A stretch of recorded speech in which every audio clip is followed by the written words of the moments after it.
이스라엘 자손이 또 여호와의 목전에 악을 행하니라. 이스라엘 자손이 여호와의 목전에 악을 행함으로 여호와께서 모압 왕 에글론을 강성하게 하사 그들을 대적하게 하시매 에글론이 암몬과 아말렉 자손들을 모아가지고 와서 이스라엘을 쳐서 종려나무 성읍을 점령한지라. 이에 이스라엘 자손이 모압 왕 에글론을 18해 동안 섬기니라.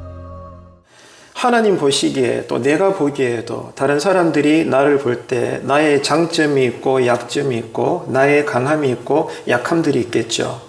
그런데 우리가 신자로서 또한 예수 제자로서 하나님의 종들로서 이 땅에서부터 우리 각자의 삶에서 우리의 이 삶과 하는 일을 통해 하나님의 일을 감당하고 그러므로 하나님께 기쁘심이 되고 영광을 올려드려야 되는데 상식적으로 생각하면 나의 장점이나 특기나 강함 이런 내가 잘할 수 있는 것들로 하나님을 위하여 우리가 일하는 것이 타당하죠. 그런데 불행하게도 우리가 가진 것들 가운데는 사실 많은 것들이 약한 것들이 태반입니다. 그래서 나의 약함이 과연 하나님께 덕이 될까? 하나님의 영광에 누가 되는 것은 아닐까라는 당연한 생각들을 우리는 가질 수가 있어요. 그런데 지금 우리가 이제 살펴보게 될 이 두 번째 사사와 세 번째 사사의 이 에훗과 삼갈의 이야기를 추적해 보다 보면 놀랍게도 그렇지가 않다는 거예요. 나의 약함이 분명하지만 그러나 하나님의 영이 임하고 나의 약함조차도 하나님께 붙들린 바가 되면 놀랍게도 하나님의 뜻을 이루는데 귀한 도구가 된다는 겁니다. 이것이 우리가 가장 크게 발견할 수 있는 오늘 우리가 읽은 구절들에서 큰 메시지가 되는 거예요. 자, 사사시대 때 하나님께서 처음으로 쓰셨던 사사가 누구죠? 온니엘입니다. 그래서 이 온니엘이 첫 사사가 되어서 40년 동안 이스라엘 백성들은 평안한 삶을 누렸습니다. 하나님의 은혜죠. 그런데 그 끝이 아름답지가 않습니다. 세월이 지나서 이스라엘은 또다시 망각의 강을 지나게 됩니다. 하나님의 은혜를 떠나버리게 되죠. 하나님의 은혜를 떠났다. 우리 마음에 하나님 두기를 싫어하고 하나님을 우리가 버려버렸다는 것은 그 즉시로 뭐가 들어온다는 거예요? 세상신을 우리가 섬기게 된다는 거예요. 둘 중에 하나입니다, 여러분. 하나님을 섬기든지 세상 방법을 더 무서워하든지 둘 중에 하나예요. 하나님을 섬기든지 사람을 섬기든지 아니면 하나님을 섬기든지 나를 섬기든지 둘 중에 하나다니까요.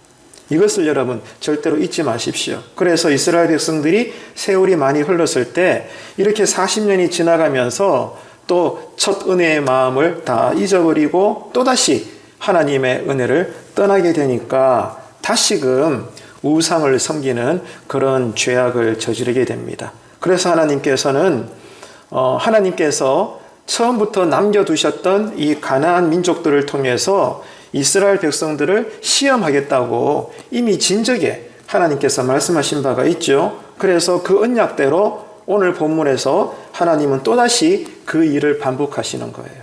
처음에 이스라엘이 가나안 땅에 들어가서 우상을 섬기고 죄를 지었을 때 하나님께서 징계하심으로 나의 백성이 정말로 내 말씀에 내 계명에 순종하나 순종하지 않나 시험하시려고 누구를 도구로 사용했어요? 메소포타미아 구산 리사다임 왕을 도구로 사용하셨죠. 그래서 8년 동안 이스라엘이 압제를 당합니다. 그래서 나 죽겠다, 못 살겠다, 여호와 하나님이여 우리를 살려주소서 그렇게 목 놓아 부르짖으니까 하나님께서 또 불쌍히 여기셔서 첫 사사인 온니엘을 이스라엘의 구원자로 보내십니다. 그래서 이 온니엘이 지도할 때는 40년 동안 이스라엘 백성들이 평안한 삶을 살았는데 그 세월이 지나고 나니까 또 언제 그랬냐? 이렇게 헷가닥 변해갖고는 또다시 우상을 섬기고 은혜를 떠나서 죄악을 저지르게 되었다는 거예요. 그래서 하나님이 이번에는 이렇게 또다시 패역한 이스라엘을 여전히 징계하시기 위해서 여전히 시험의 도구를 사용하십니다. 이번엔 누구죠? 모압 왕 에글론입니다. 그래서 오늘 우리가 읽은 구절에서 이것들이 설명되고 있죠. 그래서 여러분 이미 예전에 있었던 모세 시대 지금은 사사기 시대니까 옛날에 말이죠. 그죠? 사사기 시점에서 옛날에 그들의 선조인 이 모세 시대, 성경으로 이야기하면 민수기 22장에서 25장에 해당되는데, 자, 그 당시 모압 왕이 발락이었어요. 예, 모압 왕 발락이 어느 날 이름도 비슷합니다. 발람 선지자를 초청해서 이 선지자에게 요구를 하는 거예요. 선지자여, 이스라엘을 저주하소서. 이렇게 왕이 청탁을 합니다. 그런데 이 발람 선지자가 부탁은 받았는데 저주하기는커녕 오히려 어떻게 합니까? 이스라엘을 축복하잖아요. 이게 성경에 기록되어 있거든요. 먼저 일어났던 사건이에요. 자, 그런 사건이 있었다는 겁니다. 하지만 이제 와서 모압의 후손인 에글론 왕이 이제 등단했을 때 이스라엘이 지금 또 죄를 범함으로 하나님께 징계를 받는데 어떻게 받는다는 거예요? 원래 모압 왕 발락이 원했던 이스라엘의 패망하는 모습을 보기 원했지만 하나님이 막으심으로 오히려 복을 받았잖아요. 이스라엘이. 그때는 이루지를 못했어요. 그 소원을. 그런데 이제 세월이 흘러서 지금 이스라엘을 향해서 모압 왕인 에글론에 와서는 하나님의 백성들을 정복하게 되고 압제를 하게 되는 것입니다.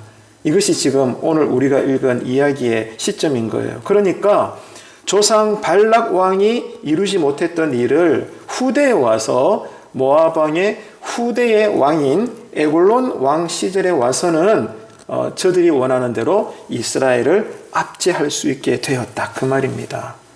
여러분, 이것이 역사의 흐름이에요. 그러니까 여러분, 이게 무슨 말인가 하면 아무리 하나님으로부터 선택을 받은 선민 이스라엘이지만 하나님 보시기에 이스라엘이 죄를 계속 지으니까 뭐가 변해요? 원래는 복이었던 것이 나중에는 그 죄 앞에서는 저주로 변해버리는 거예요. 원래는 아무리 이스라엘이 저주당하기를 원했지만 하나님께서 지켜주심으로 여전히 이스라엘은 복의 대상이었는데 이제 세월이 흘러서 지금에 와서는 이스라엘 백성들이 너무 죄를 많이 지으니까 하나님께서는 내버려 두시는 거죠. 결국 그렇게 되므로 원래는 이스라엘에게 복이 되었던 것이 나중에는 그 복을 뺏겨버리고 그 자리는 멸망과 눈물과 고통과 저주의 이름만 남게 되었다는 겁니다. 원래는 하나님께서 우리에게 기쁨이 되게 하셨다는 것을 이제는 저들이 죄를 지음으로 말미암아 그 복은 다 사라져버리고 눈물과 고통만 남았을 뿐이다. 이것을 우리는 이스라엘 역사를 통해서도 알 수가 있는 거예요. 이게 여러분 바로 죄입니다. 죄의 결과이고 죄의 심각성인 것이죠. 그렇기 때문에 저와 여러분은 주님 앞에 서는 그날까지 날마다 신경을 써야 되는 것이 뭔가 하면 죄와 싸우는 것입니다. 내 마음에서부터 죄와 싸우는 것이고 생활의 습관에서도 죄와 싸우는 것이고 심지어 예배를 드리는 행위조차도 정말 나는 마음을 다 쏟아서 예배 드리는 것인가 아니면 그냥 습관적으로 몸뚱아리만 그냥 예배당에 앉아서 1시간 예배 때우고 구경하다가 축도 끝나면 바로 횡하고 집으로 돌아가는 그 정도의 종교인에 불과한 것인가. 날마다 우리는 여러분 두 마음이 싸우는 거예요. 사도 바울의 고백처럼. 이해가 되십니까? 우리는 주님 앞에 설 때까지 믿음의 싸움을 1초도 쉬지 않고 달려가는 그러한 인생입니다. 여러분, 그래서 성경의 역사는요, 여러분 손에 들려있는 이 성경의 역사는 창세기 1장 1절부터 이 성경의 끝장 끝절까지 누구와의 싸움이에요? 죄와의 싸움이에요. 그리고 그 결과는 만군의 여호와 하나님께서 다 이기신 줄로 믿으시기를 바랍니다.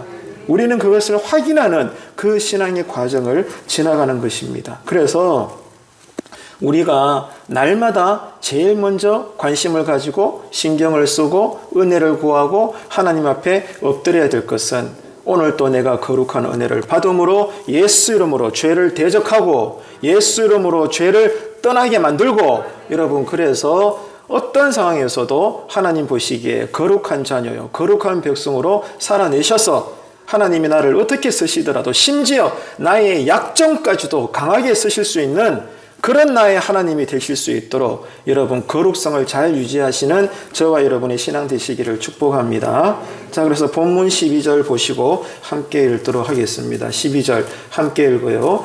이스라엘 자손이 또 여호와의 목전에 악을 행하니라. 이스라엘 자손이 여호와의 목전에 악을 행함으로 여호와께서 모압 왕 에글론을 강성하게 하사 그들을 대적하게 하심에. 아멘. 자, 보세요. 모압 왕 에글론이 강성했다라고 되어 있죠. 그러면 왜 강성했을까요? 보세요. 지금 여러분 저를 보지 마시고 스크린 보거나 성경책 보십시오. 12절을 다시 한번 읽어보세요. 왜 모압 왕 에글론이 강성해졌나? 그 이유가 여러분 나와 있어요. 왜 강성해졌을까요? 무엇 때문이죠? 이스라엘이 죄를 짓는 만큼 하나님께서는 그 대적을 강성하게 하시는 거예요. 하나님은 여러분 이런 분이십니다.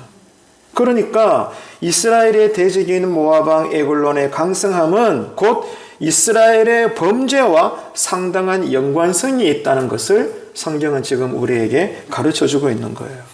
우리도 똑같아요. 우리가 평생 예수를 믿으면서도 늘 여러분 잘되는 은혜, 형통한 복만 받는 게 아니잖아요. 그죠? 때로는 고난이 밀려오고 아픔을 당하기도 하고 사고가 터지기도 하고 영육 간에 힘든 일들이 많이 생깁니다. 그 이유가 뭘까요? 물론 내가 게을러서 내가 실수를 해서 그럴 수도 있지만 그러나 근본적으로는 여러분 내 신앙이 문제가 있어서 하나님이 나를 깨닫게 하시려고 여러분 내 인생에 대적이 되는 것들을 사람 막대기가 되게 하셔서 나를 칠 수도 있다는 거예요. 이것을 우리가 여러분 잘 깨달아야 되는 것입니다. 그래서 명심하세요. 내가 예수를 믿는 만큼 내 삶에 어떤 견디기 힘든 인생의 공고함이 많아진다면 우리는 의심해 봐야 되는 거예요. 내가 어떤 죄가 있나? 하나님께서 이것을 지금 다루시기 원하나? 여러분 더욱더 말씀도 읽으시고 말씀 따라 기도하면서 내가 죄는 짓고 있지만 깨닫지 못했던 그 죄를 성령님이 깨닫게 하신다면 삶을 돌이키는 진지한 철저한 회개가 터지게 되시기를 축복합니다. 그럴 때 여러분 내 영혼이 다시금 잘됨같이 범사가 잘 되는 줄로 믿으시기를 바랍니다. 우리는 신자로 살기 때문에 언제나 영의 문제가 먼저라는 거예요. 하나님과 나 사이의 관계가 문제입니다. 이게 여러분 풀어지게 되면 하나님께서 알아서 때로는 물건도 주시고 때로는 인권도 주시고 환경도 열어주시는 줄로 믿으시기를 바랍니다. 내가 아무리 노력하고 준비하고 스탠바이 되어 있어도 하나님과 나 사이의 신앙의 문제가 여전히 막혀있고 풀어야 될 죄의 문제가 해결되지 않는다면 내가 아무리 노력하고 준비해서도 하나님은 여전히 그 문을 닫고 계시는 거예요. 하나님께서 노아에게 120년 동안 방주를 지으라 하셔놓고는 마지막에 그 방주의 문을 누가 닫으셨다 했죠? 하나님이 닫으신 거예요. 하나님이 닫으면 열 자가 없습니다. 하나님이 열면 또 닫을 자가 없는 거예요. 그렇기 때문에 여러분 중요한 것은 우리는 영적으로 민감해야 됩니다. 내가 특별히 잘못한 죄가 아닐지라도 근데 내 삶에 자꾸 일이 꼬인다거나 잘 안 된다거나 내 삶에 자꾸 어려움이 밀려올 때 여러분 일부러라도 제일 먼저 영적으로 반응하십시오. 신앙적으로 여러분의 삶을 점검하시기를 바랍니다. 그래서 성령님이 깨닫게 해주신다면 회개하시고 결단하시고 여러분의 삶을 돌이키셔서 그러한 징계가 빨리 떠나갈 수 있도록 그래서 하나님의 샬롬의 복이 여러분 삶에 다시 임할 수 있도록 그 은혜가 여러분에게 있게 되기를 축복합니다. 그런데 그렇게 하지 않으면 하나님이 어떻게 하시겠다는 거예요? 사람 막대기, 인생 막대기, 대적 막대기를 계속 우리에게 그림자처럼 붙여주셔서 우리는 눈물 콧물 흘리다가 주님 앞에 부끄럽게 선다 이겁니다. 여러분 제 말이 이해가 되시죠? 아멘이십니까? 예, 그렇기 때문에 여러분 말씀 앞에 제대로 서서 하나님만 바라보고 올곧은 거룩한 신앙의 삶을 살게 되시기를 주님의 이름으로 축복합니다. 그래서 여러분 우리도 불신자와 똑같이 먹는 문제, 입는 문제, 잘 사는 문제 고민해야죠. 그것 때문에 기도해야죠. 그것 때문에 열심히 살아야 되죠. 그러나 날마다 눈만 뜨면 하나님이 계시기 때문에 우리 신자들은 제일 먼저 점검해야 되고 고민해야 되고 싸워야 될 게 뭐라고요? 죄와의 문제라는 거예요. 이 죄 문제를 해결하십시오.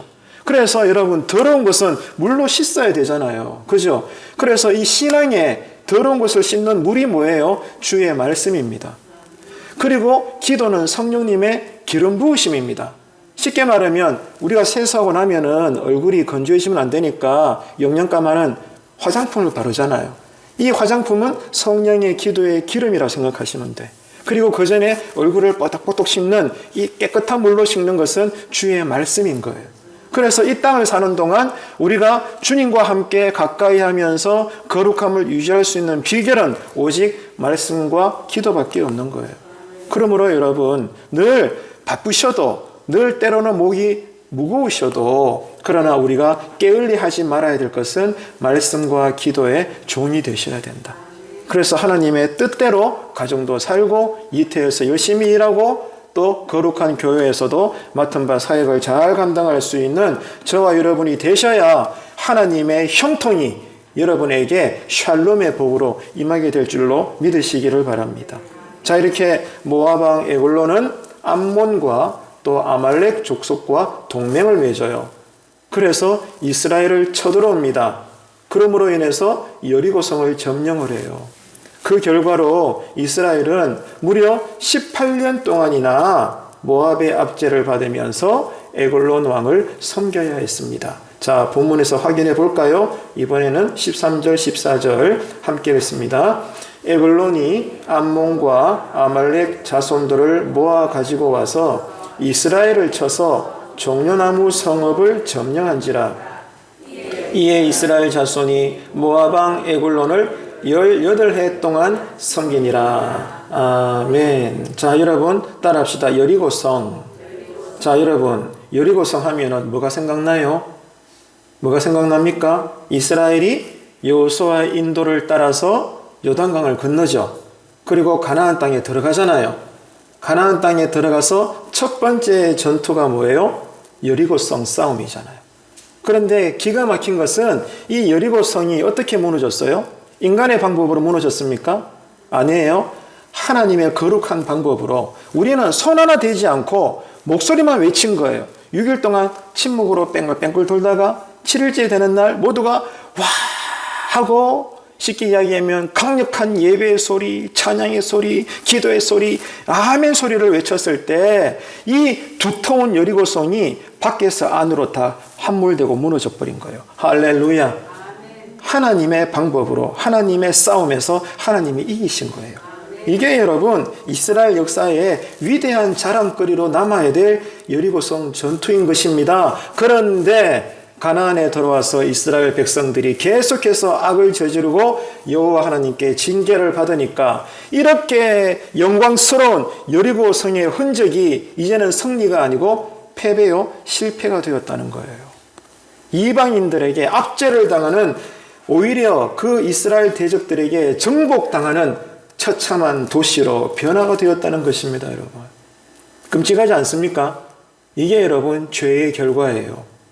그래도 여러분 우리가 말씀에 무지해서 죄를 지으랍니까? 나는 아무리 성공한 인생을 살고 싶고 더더욱이나 예수 믿는 사람으로 주변 사람들에게 부러움과 존경의 대상이 되고 하는 일들마다 잘 되기를 원하지만 그러나 보십시오. 내가 믿는다 말은 하지만은 여전히 말씀이라는 진리에 무지하고 그러므로 내가 알든 모르든 하나님께서 싫어하시는 죄악된 삶을 마음에서부터 행동에 이르기까지 살게 된다면 하나님께서 나에게 주시고자 작정했던 그 복이 나중에는 저주가 되고 실패가 되고 눈물이 되고 고통이 된다는 거예요. 죄가 그렇게 변질시킨다는 거죠. 그렇기 때문에 여러분 잔소리로 들으시면 안 돼요. 회개가 우리를 살립니다. 회개가 우리를 복되게 합니다, 여러분. 저는 오늘 새벽에도 기도했어요. 하나님, 나로 회개케 하여 주옵소서. 더 많이 회개하기 원합니다. 왜? 그래야 내가 잘 되니까. 여러분, 이 신앙의 신비가 깨달아지게 되시기를 축복합니다. 여리고성은 여호수아 7장에서 분명히 하나님의 방법대로 하나님의 전쟁에서 하나님의 기적과 은혜로 이스라엘에 의해서 거룩하게 정복되었던 도시였습니다. 하지만 지금에 와서 모압 왕 에글론은 팔레스타인 지역을 다스리기 위한 기지로서 여리고성을 선택을 했고 이곳에 거하게 되는 것이죠. 그래서 종려나무 성읍으로 불려졌던 이 여리고성은 당시에 각종 과일이 풍성히 생산되는 군사 요충지였다고 합니다. 따라서 이곳을 점령한다는 것은 그 당시 지역의 지배권을 장악했다는 뜻이에요. 이 정치적으로도 여리고성을 먼저 차지한다는 것은 한 나라의 왕으로서는 대단히 중요한 일이었어요. 그래서 지금 이 모압 왕 에골론은 바보가 아니기 때문에 지금 이 여리고성을 그렇게 점령하게 되었던 것입니다. 그 근본 원인은 이스라엘에게 있는 거죠. 이스라엘 죄악 때문에 그렇게 역사적으로 영광의 흔적이 남아있는 그 장소가 대적들에게 빼앗겨버리고 만 것입니다. 이렇게 이스라엘은 죄를 계속 지음으로 말미암아 하나님의 또다시 징계를 받음으로 인해서 하나님의 기적과 승리를 상징하는 이 도시 여리고를 적군에게 무참히 부끄럽게 너무나 처참하게도 빼앗겨버리고 만 것입니다. 이스라엘은요, 하나님을 버리면서까지 풍요하게 살려고 가나안의 우상을 섬겼지만 결과는 뭐예요? 가장 풍요로웠던 땅을 대적들에게 빼앗겨버리고 말았다는 거예요. 이게 하나님의 심판입니다.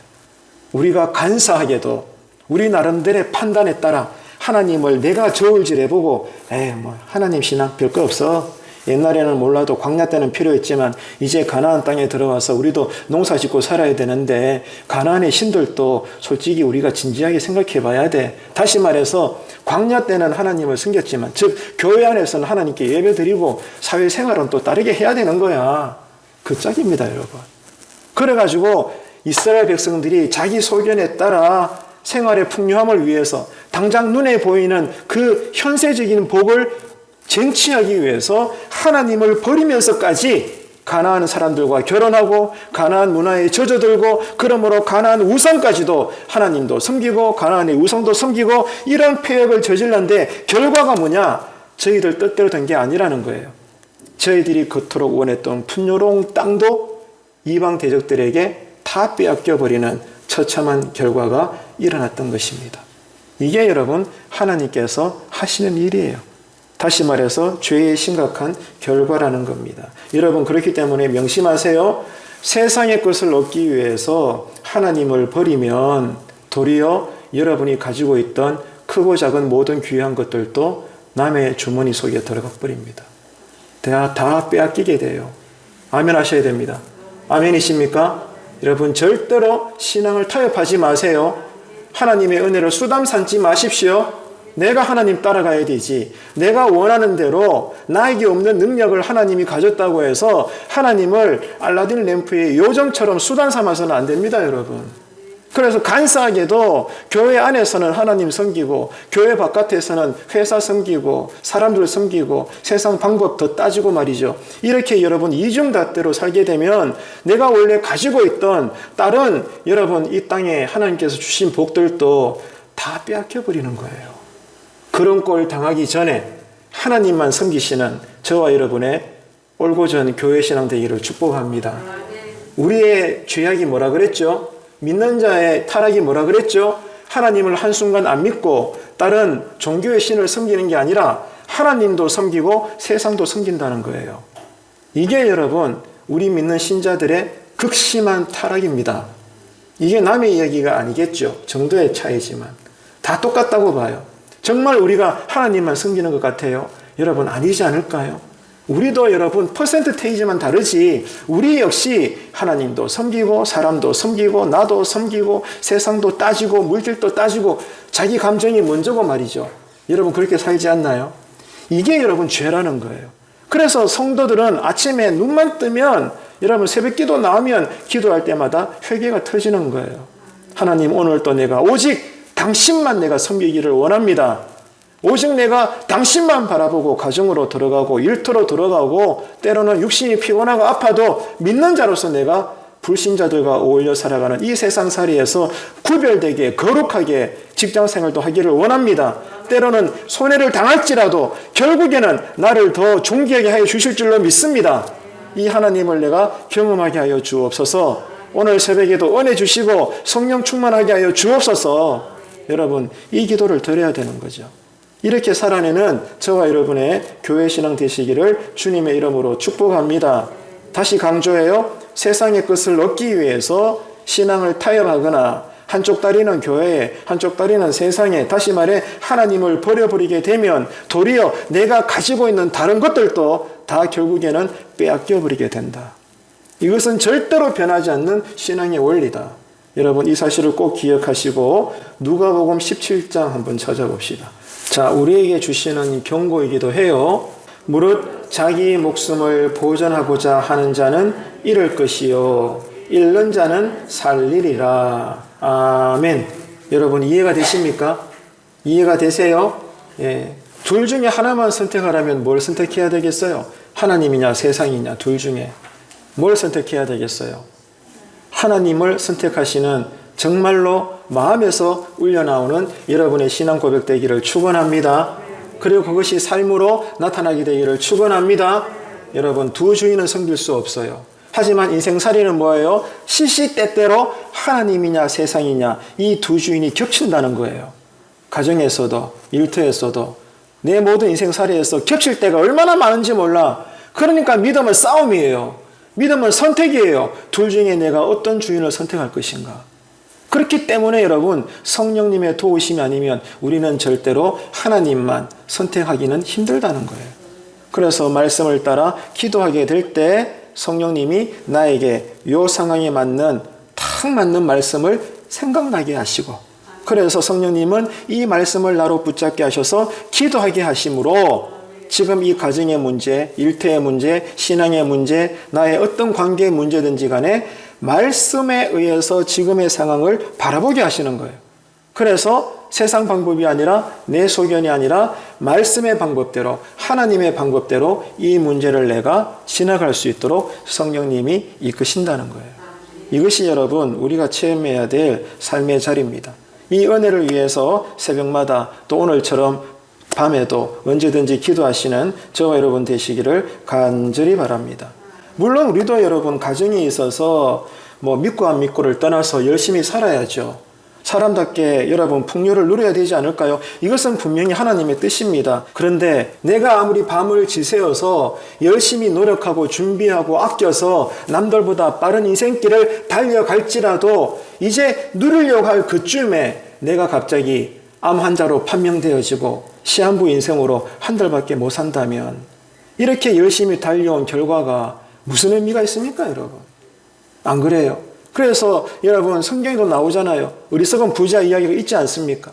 내가 이렇게 열심히 살았고 열심히 재산을 합리적으로 모았는데 결코 죄도 아니고 나는 정말 잘 살았다. 내 노후는 정말 아름답게 펼쳐질 거야. 맞는 말입니다. 그런데 하늘에서 어떤 음성이 들리죠? 이 어리석은 부자야. 네가 그렇게 열심히 노력한 거 나도 인정한다. 그런데 오늘 밤 내가 네 영혼 데려가 버리면 네가 그렇게 안 먹고 안 입고 아껴가며 자리고민 정신으로 모았던 너의 이 세상의 재물이 누구의 것이 되겠느냐? 이 어리석은 부자야. 뭐가 먼저냐? 뭐가 먼저 된 은혜냐? 뭐가 먼저를 바라봐야 되냐? 성경은 우리에게 계속해서 묻고 있는 거예요. 여러분 그렇기 때문에 저와 여러분은 더더욱이나 하나님의 은혜로 내가 산다는 것을 고백하시기를 축복합니다. 하나님의 은혜가 있기 때문에 오늘 밤에도 피곤한 가운데서도 이 3일 밤에 나와 예배 드리는 것이고 하나님이 나에게 오늘 또 믿음을 주셨기 때문에 우리는 기도하는 것이고 하나님께서 나를 붙잡아 주시기 때문에 죄를 짓지 않고 여전히 손해를 볼지라도 거룩한 신자의 삶을 살게 되는 줄로 믿으시기를 바랍니다, 여러분. 하나님의 은혜가 없다면 하나님이 나에게 건강 주지 않고 지혜 주지 않고 열정 주지 않고 재능 주지 않고 많은 것들을 주시지 않았다면 나는 절대로 일할 수도 없고 배울 수도 없고 알 수도 없고 누릴 수도 없는 거예요. 안 그래요? 오늘 수요일 밤에 나오시다가 돌불에 걸려가지고 여러분 이 말을 깼다 칩시다. 병원 가야 되지 교회에서 예배 드릴 수 있습니까? 이것도 은혜인 거예요, 여러분. 아무 사고 없이 이 자리에 나와서 특별한 신비 현상이 없더라도 하나님께 거룩한 예배를 드린다는 게 얼마나 은혜인지 몰라요. 그래서 하나님의 은혜로 사는 것이 나에게 먼저 된 복이다. 여러분 이 사실을 꼭 기억하시고 여러분 저와 여러분은 하나님의 은혜 순종할 수 있는 복이 아니라면 절대로 내 마음에서부터 샬롬은 없습니다. 내 삶의 형통의 복은 기대할 수가 없습니다. 하나님을 떠나서는 절대로 우리는 만족하는 인생을 살 수가 없습니다, 여러분. 믿으시면 크게 아멘 합시다. 그렇기 때문에 여러분 오늘 밤에도 잠시 기도할 때 이 고백만 드리셔도 돼요. 내가 주님을 사모합니다. 내가 주님을 사랑합니다. 더 큰 은혜를 주십시오. 더 큰 믿음을 주십시오. 내가 주님을 더 사랑하기 원합니다. 주님을 사랑하는 게 뭐예요? 교회를 사랑하고 성도를 사랑하고 가족을 사랑하고 이웃을 사랑하는 거예요. 이게 여러분 하나님의 뜻입니다. 자, 이런 성령 충만한 신앙의 비밀이자 신비의 삶을 우리가 은혜 가운데 잘 살아낼 수 있도록 여러분 오늘도 기도하시고 은혜 가운데 늦은 밤이지만 가정으로 잘 돌아가시는 저와 여러분 되시기를 주님의 이름으로 축원합니다.